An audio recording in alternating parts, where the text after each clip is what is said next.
Welcome back to the program. Australia Post ousted chief executive is just over an hour away from facing a high-profile Senate inquiry. Christine Holgate stood down last year over a scandal, a so-called scandal, involving luxury watches.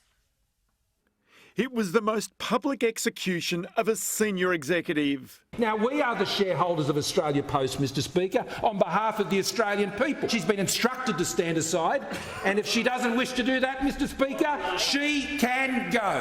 She is Christine Holgate, former chief executive of Australia Post, whose sin was to reward senior executives. They got watches.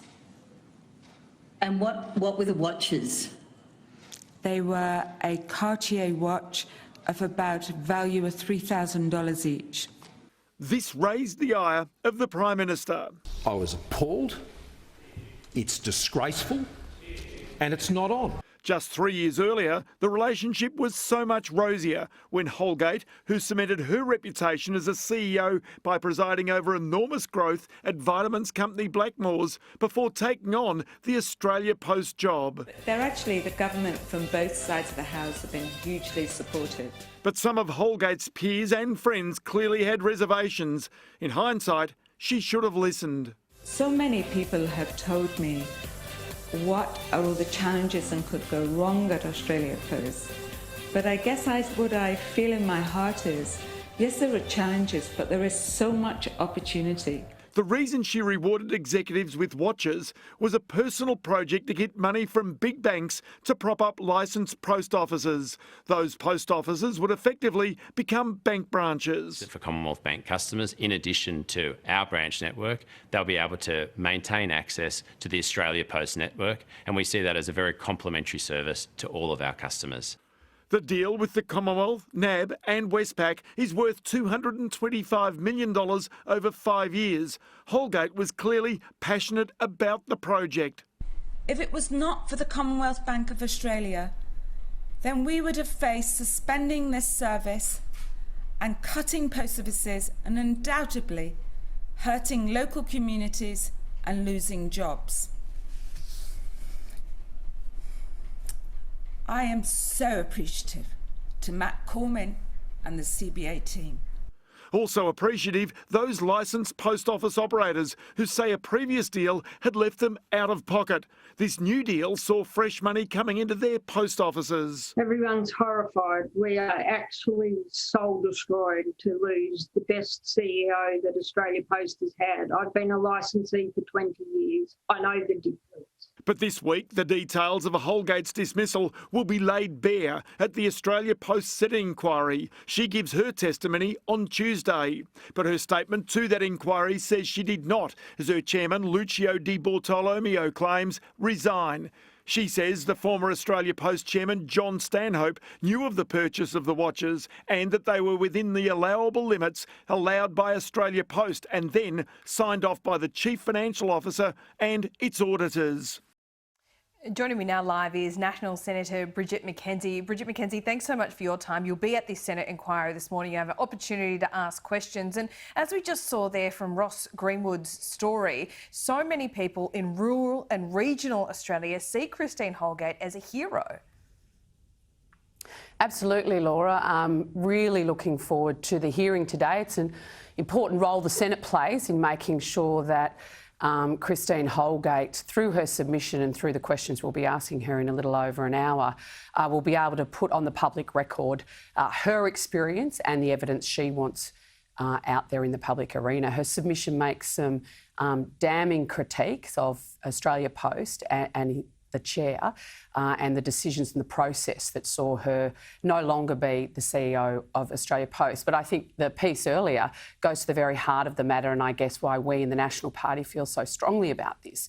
And it is that 2,500 licensees, small business owners, the majority of which are in country towns right around Australia, had a very unfinancially viable future until Christine Holgate came along and negotiated the Bank at Post deal, which not only delivered dividends for the taxpayer to the tune of about $70 million, quite a turnaround for AusPost, I might say, in recent decades, but also put these businesses on a sustainable footing going forward, and also provided much needed financial services to people out in the bush. So they're very exercised about what happened to Ms Holgate, and it's right and proper that she has a chance to put her side of the story on the public record today. Are you as exercised, given her legacy and what she did for your constituents? Well, I want to see rural and regional community post offices remain open, and to do that, these are small businesses, these are licensees, they need to have a business model that works. Now, over COVID, we've seen the parcel section of Australia Post go through the roof, which now that they're being remunerated appropriately has really given them a lease of life, and I would say a really positive, bright future going forward. But it is not just about delivering letters and parcels, it's these other components that they have added into their business model that provides them that long-term sustainability, and they're rightfully concerned, given the history of Australia Post over a long period of time, that the licensees will be the ones that miss out now that Ms Holgate's gone. Well, are you as clear as the rest of us as to why she's not there anymore? I mean, we described this watches scandal. They were worth about $3,000 each. She no longer has her job, and she's done, as what you say, she's saved about 2,500 small businesses, and she lost her job in a very public way. I mean, the injustice of it all, on the face of it, seems very unfair. Yeah, well, I think that's what we've got to get to the bottom of, Laura, through the Senate inquiry process. It is absolutely the process that Australia Post went through that sees the result today. I mean, an independent report done into the handling of these bonuses given to senior executives on the back of the $225 million deal by Ms Holgate found that she acted within her authority. So it beggars belief now that she's no longer the CEO. So these are exactly the sorts of questions we'll be asking her, and also importantly, the chair of Australia Post. Yeah, so will I mean, when you compare these bonuses... Sorry, Senator. Will you be asking, you know, one of the crucial questions here is, did she lose her job because there was political pressure that came very publicly? Well, these are the sorts of questions we started teasing out when the chair appeared at Estimates a few weeks ago, and that will absolutely continue today. We need to find out who made the decision, why, and given that she acted within the authority, if you don't like the outcome, for instance, you don't think what these watches should have been purchased using taxpayers' dollars and provided to these senior executives, then change the rules. Rather than change the CEO. So I think there's some serious questions about accountability and process that need to be attended to today, and the Senate, doing its good work, will be looking to achieve that on behalf of the taxpayer and the public. Is it really as appalling and disgraceful as the Prime Minister made out at the time?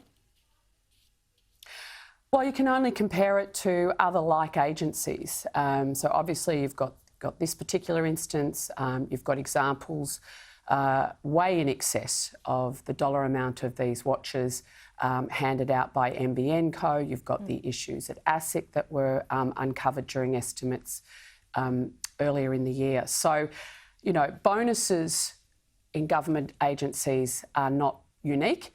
If you look at previous CEOs of AusPost, you can go to tickets to the Olympics, etc., etc. This is not a new phenomena. No. So I'm really looking forward to getting to the bottom of it. And look, and she was paid, it seemed, a lot less than some of her predecessors.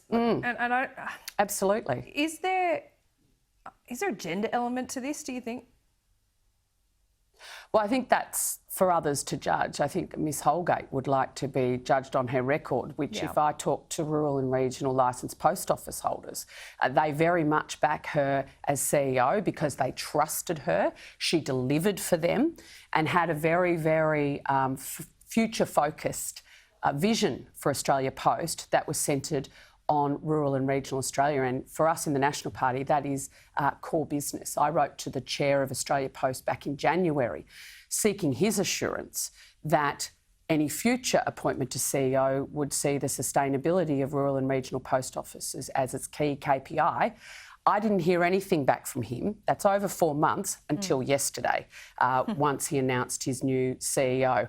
I mean, it just beggars belief. It's hard not to be cynical, I think, in light of yesterday's announcements. Very difficult indeed. Good timing in the day before this inquiry. Bridget McKenzie, we'll see you there at 10:30. Thanks so much. Absolutely.